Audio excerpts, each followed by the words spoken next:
حضرات گرامی، عقیدے کی جب بات ہوتی ہے تو قرآن مجید ہمارے لیے بڑی واضح طور پر رہنمائی کرتا ہے اور بڑا سمپلی، اس میں کوئی لمبی چوڑی یا جسے کہتے ہیں نا راکٹ سائنس والا مسئلہ نہیں ہے۔ قرآن کے ظاہری مفاہیم اور مطالب اس پر یعنی عبارت النص میں یہ چیز واضح ہے۔ قرآن کہتا ہے فَإِنْ آمَنُوا بِمِثْلِ مَا آمَنْتُمْ بِهِ فَقَدِ اهْتَدَوْا وَإِنْ تَوَلَّوْا فَإِنَّمَا هُمْ فِي شِقَاقٍ فَسَيَكْفِيكَهُمُ اللَّهُ وَهُوَ السَّمِيعُ الْعَلِيمُ۔ یہ حالات جہاں جو شان نزول ہوتے ہیں نا، جب آیت کس انوائرمنٹ میں نازل ہوئی ہے تو اس کو جب ہم دیکھتے ہیں تو نبی کی مسجد ہے، دھیان ہے سب کا، نبی کی مسجد ہے، اور میرے نبی کی مسجد کے نمازی خدا کے لیے ذرا توجہ فرمائیں گے تو میرے ان چند منٹوں میں بہت کچھ آپ سمجھ کر اڑ جائیں گے۔ میرے نبی کی مسجد کے نمازی، میں پھر لفظ بول رہا ہوں، میرے نبی کی مسجد کے نمازی، مسجد بھی نبی کی ہے، اور کمال کی بات یہ ہے کہ اس مسجد میں امام بھی نبی ہے۔ نبی کے پیچھے نماز پڑھ کے باہر نکلتے ہیں، وہ ایک دوسرے کے ہاتھوں پر تالیاں پیٹتے ہیں، ہنستے ہیں، ٹہکے لگاتے ہیں، کہتے ہیں سنیں ابھی محمد اندر منبر پہ بیٹھ کے کہہ رہے تھے آسمانوں میں یہ ہو گیا، قیامت کو یہ ہوگا، فلاں یہ ہوگا۔ ارے بھائی ہم ان کے سامنے بیٹھے ہوئے ہیں، ہم اوپر سے اور ہیں اور اندر سے اور ہیں، ہماری داڑھی پگڑی سب کچھ ہے لیکن ہمارے اندر کچھ اور ہے، ہمیں نہیں جانتا، ہمیں نہیں پتا، اس کو ہمارا پتا نہیں ہے، اور خبریں دے رہے ہیں آسمانوں کی۔ توجہ ہے سب کی؟ میں پوچھنا چاہتا ہوں یہ کس کی مسجد میں نماز پڑھی؟ نبی کی مسجد میں۔ کس کے ساتھ کھڑے ہو کے نماز پڑھی؟ ابو بکر، عمر، عثمان و حیدر کے ساتھ۔ کس کے پیچھے نماز پڑھی؟ اللہ کے لاڈلے اور محبوب پیغمبر کے پیچھے، اللہ کے نبی کے پیچھے۔ آج کئی لوگ صرف اس چیز کو سامنے لے کے کہتے ہیں کہ وہ جی مولویوں نے جماعتیں بنا لی ہے۔ میں پوچھنا چاہتا ہوں اس وقت تو مولوی نہیں ہے نا، امام مسجد خدا کا نبی ہے، اللہ کا پیغمبر مسجد کے اندر مصلی پہ کھڑا ہے۔ تو پھر یہ دو سوچیں کیسے؟ دو سوچیں ہیں، ایک سوچ جس جماعت کی ہے اس جماعت کا لیڈر ہے ابو بکر صدیق، آہستہ بولے، وہ ہاتھ اٹھنا چاہیے، ہاتھ اٹھنا چاہیے۔ ایک جماعت جن کا لیڈر ہے ابو بکر صدیق، دوسری جماعت جن کا لیڈر ہے عبداللہ بن ابی۔ خیال کرنا ان کے نام میں بھی عبداللہ، غلام اللہ، کریم اللہ، حبیب اللہ یہ آتے ہیں، کنفیوز نہیں ہو جانا بابا، مہربانی کریں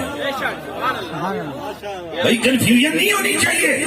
وہ جی نام عبداللہ ہے، کریم اللہ ہے، غلام اللہ ہے، نام ادھر بھی کیا ہے؟ عبداللہ۔ دو الگ الگ سوچیں، ایک سوچ یہ کہ مسجد سے باہر نکل کر میرے نبی کی باتوں کا مذاق اڑاتے ہیں اور کہتے ہیں اس کو پیٹھ پیچھے کی خبر نہیں، ہم سامنے بیٹھے ہیں، ہمارے دل کے حوال کیے سے کوئی خبر نہیں، یہ باتیں آسمانوں کی کر رہا ہے، یہ باتیں جنت دوزخ کی کر رہا ہے، اسے ہمارا بھی پتہ نہیں ہے، لیکن ان چلوں پگلوں کو یہ پتہ نہیں ہے کہ یہ جو منبر پہ بیٹھنے والا ہے رب کی عطا سے جانتا سب کچھ ہے، پر بولتا نہیں، پردے کج رہا ہے، پردہ پوشی کر رہا ہے میرا نبی، لیکن ان کی یہ خواستیں جاری اور ساری ہیں۔ محمد کو ہمارے دل کے احوال کا پتہ نہیں ہے، چنانچہ میرے رب قدیر نے اعلان کیا، فرمایا او میرے یار کے یارو، یہ جو تمہارے ساتھ نماز پڑھ کے باہر نکلتے ہیں یہ بھی کہتے ہیں کہ ہم مومن ہیں، ہم کلمہ پڑھنے والے ہیں، ہم کلمہ پڑھنے والے، ہم مومن ہیں. او بھائی تو نے اشارے کرنے ہیں, تو کر رہے, سارا مجمع تجھے دیکھ رہے, بیٹھ جائے. ہم مومن ہیں. جانے دے, کیا بات کر رہے تھے؟ درشی مسجد سے باہر نکلتے یہ کہتے ہم مومن ہیں, کلمہ پڑھنے والے ہیں, یہ بھی دعویٰ کرتے. میرے رب نے قرآن کی آیت بھیجی, مخاطب بنایا نبی کے صحابہ کی جماعت کو, فرمایا فَإِنْ آمَنُوا بِمِثْلِ مَا آمَنْتُمْ بِهِ فَقَدِ اهْتَدَوْا فَإِنْ تَوَلَّوْا فَإِنَّمَا هُمْ فِي شِقَاقٍ. یار کے یارو, اے میرے نبی کے صحابیوں, یہ جو کلمہ پڑھ کے کہتے ہیں ہم مومن ہیں, داڑھی رکھ کے کہتے ہیں ہم مومن ہیں, نماز پڑھ کے کہتے ہیں ہم مومن ہیں, یہ جو قرآن پڑھ کے کہتے ہیں ہم مومن ہیں, نانا یہ مومن نہیں ہے. یہ مومن تب ہوں گے جب ایمان تمہارے والا لائیں گے. یہ مومن کب ہوں گے جب میرے حبیب کے صحابہ یہ لوگ ایمان تمہارے والا لے کے آئیں گے, تب یہ مومن کنسیڈر ہوں گے. اس کا مطلب یہ ٹھہرا کہ امت کو ضرورت صبر کی ہے کہ وہ اپنے عقیدے کی اصلاح کے لیے وہ سیرت ابو بکر کو دیکھے, سیرت عمر کو دیکھے, سیرت عثمان و حیدر کو دیکھے, سیرت اصحاب پیغمبر کو دیکھے. وہ دیکھے ابو بکر توحید کے حوالے سے کیا عقیدہ رکھتا ہے, وہ دیکھے کہ ابو بکر مصطفیٰ کی عظمت و شان کے حوالے سے کیا عقیدہ رکھتا ہے. جو عقیدہ ابو بکر والا رکھے گا وہی قرآن کی بولی میں مومن کہتے ہیں.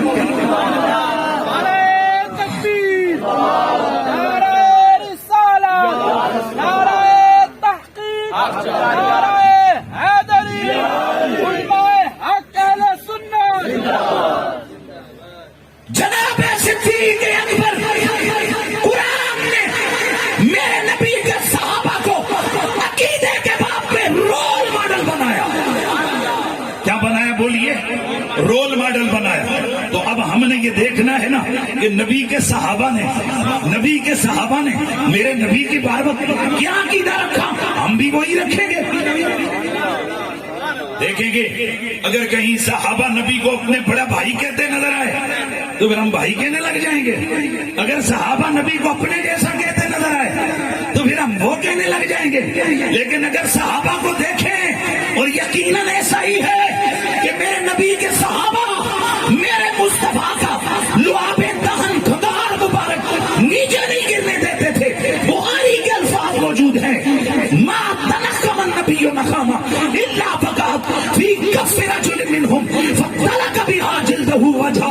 میرے مصطفیٰ جب کبھی بھی آپ تھوک مبارک خدار مبارک پھینکتے وہ نیچے نہ گرتا, کسی نہ کسی صحابی نے لپک کے اسے ہاتھ پہ اٹھا لینا اور اٹھا کر اپنے چہرے اور حضور وضو فرماتے, وضو کا پانی نیچے نہ گرنے دیتے صحابہ.